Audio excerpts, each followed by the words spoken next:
team, just a word of encouragement. Again, I always think about what we're doing in terms of sports.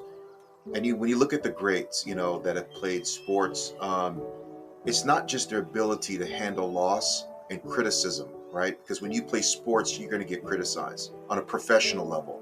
And we are professionals.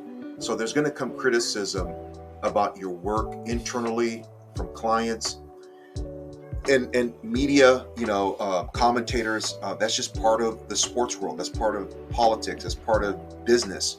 The more professional, the more out there you get, where people actually respect your work, it's going to come with criticism. But it's your ability to handle criticism that says everything about your character, especially when it's about your work, right? It's not about you. Like, hey, you're an awful person, you're an ugly person, you're fat, you're single, you're married, you're Filipino, you're African. Like that's personal. That's dumb.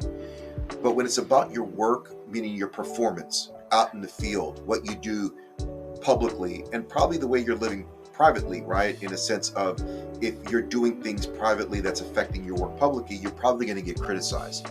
If you work for a company and you party like crazy and you come to work every day, you're probably going to get criticized by your supervisor, by your team members, by HR.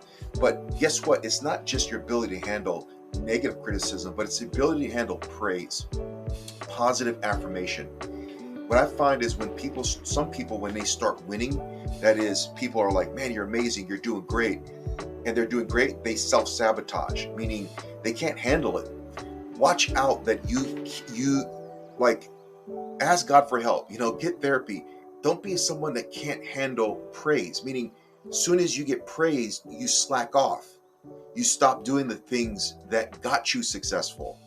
And that's why we admire athletes who, after a decade or two, they're still playing with all of their heart. They're still boxing with all of their strength.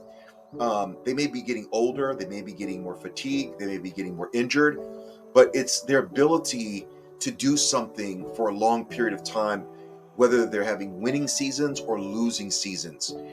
Be careful that you can handle praise, you can handle winning, you can handle success, and you don't self-sabotage because it's too much for you, or you start slacking off because you got a winning season, so the following season you don't do the things you did that previous season.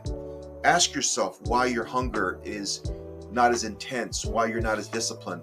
Self-correct, get help, but be comfortable and be able to handle loss and criticism, and be able, and we can, to handle victories and success and wins, okay? It's very important. Thank you.